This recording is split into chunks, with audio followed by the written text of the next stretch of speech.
So she was still fighting the power? Coming right up.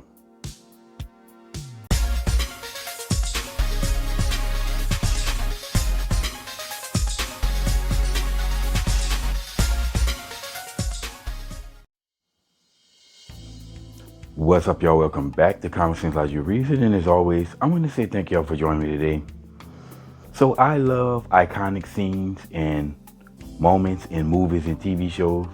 They've always stood out to me, I guess because I'm being a logical person.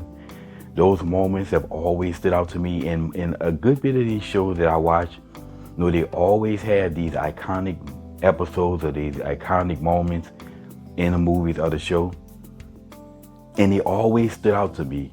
It's something that always resonated with me. Again, I guess because I'm a logical person. I operate based off of logic. And a lot of times these moments are full of logic and full of like lessons. It's kind of like the movie, The Revenge of the Sith, Star Wars Revenge of the Sith was the third movie in a prequel. And for me, I believe probably to me, the best Star Wars movie.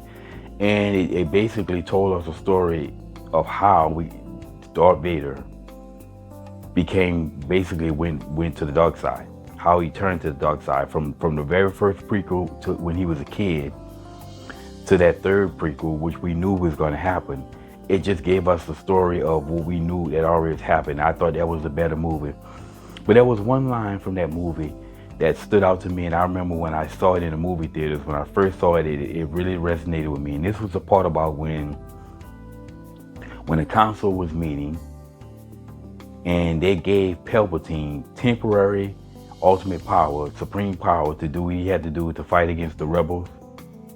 And everybody was clapping. And I remember the Padme character saying, "So this is how liberty dies," to thunderous applause. I remember that moment, that moment in the movie really stood out to me.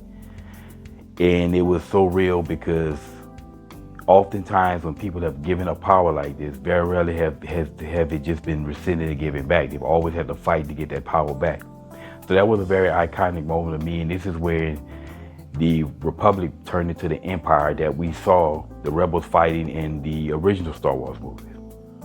Well, back in the early 90s, one of my favorite TV shows was The Fresh Prince.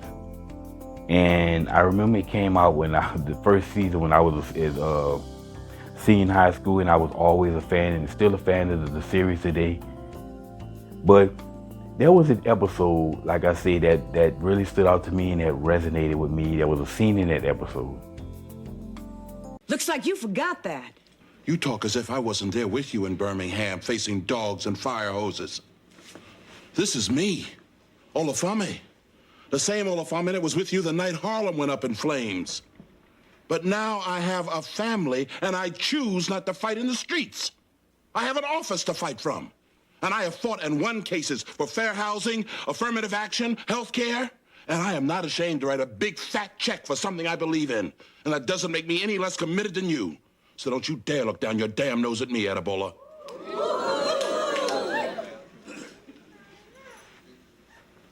Well, I guess I've overstayed my welcome.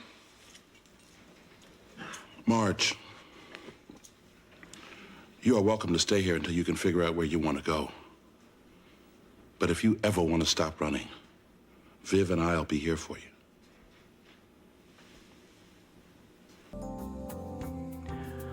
So to give context to this scene, basically Phil and Vivian Banks were visited by one of their long-term friends from the past, back in the day when they were revolutionizing, fighting for rights for black people, back in the time when there was a need to fight for rights for blacks. Well, as you know, Phil went on to be a successful lawyer and inevitably a judge in the TV show.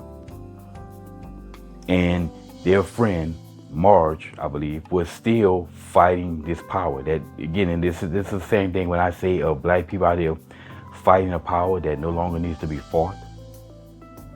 Again, she's out there still revolutionizing, still taking to the streets, still taking action, being a community activist and so on and so forth, in a time when there's no need for it. I mean, Phil, like I say, he became a successful lawyer. So she should be able to look at their life and say, okay, if Phil can do this, if that family can do it, although we know this is a sitcom, but if he can do it, anybody can do it. So why are we fighting a power that no longer needs to be fought? Now, obviously, if you saw, she checked Phil on this, and then Phil had to clap back on her. Look, I was there with you. I know what you're talking about, but I decided to move on to something better. And again, he, as he said in that scene, he was able to do more for black people as a lawyer and a judge than he could ever do taking it to the streets. But still, why is this woman still revolutionizing? I did again, and I remember when I saw this, even back, this was like before I became conservative. This was like, had to be more than 10 years before I became conservative, because I believe this was like the early, like 90, 91. I became a conservative in 2004. But even back then, I knew, well, why is she fighting the power? I mean, if anything, Phil has shown her that black people can ascend, and black people have every right. Even back then, I knew that every time I heard black people crying about racism and white supremacy and all these racist white folks, I never saw it. I never saw anything that a black person was not able to do in this country. Any institution that black folks were barred from participating in. Like I say, any field of study, any college that a black person was barred from participating in. So why are they fighting the power? There's no power to be fought. The only thing that you should be doing now is taking advantage of all the opportunities that came from those people in the past who fought the power and gave you those rights. But like I said, this scene here was very iconic to me because it showed how people can still be caught up in stupidity and nonsense, and in light of all the evidence that what they're crying about no longer exists. She should have like I said, she should have taken the message from the banks, put all that aside, and said, you know what? Maybe we should start teaching the blacks and the youth to start taking advantage of all the opportunity that exists. Now, of course, if you saw in the scene that Phil didn't burn bridge, he told her, look, you ever need anything, you need help, we're here for you. But he did the right thing in telling her, hey, it's time to move on from that nonsense. Anyway, like I said, that's my 2 cents on it. I always remember this episode. It always stuck in my memory how this woman was still revolutionizing for no reason. And it's a message to many other black people. Why are you out there fighting a power that doesn't need to be fought, even though we have evidence that there's no power that needs to be fought? And many of the people who are telling them to go out here fighting the power, for some reason they're so brainwashed by race, they don't see that these people are living well.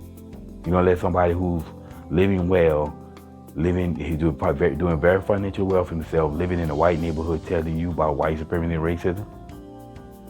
It's ridiculous. Anyway, y'all, this, like I said, this is one of the scenes of Fresh Prince of Belaire that I remember, and I always remember. I always will remember because it just stood out in my mind. The insanity of how so many black people can act and move just by being brainwashed by nonsense. Anyway, y'all, as always, until next time.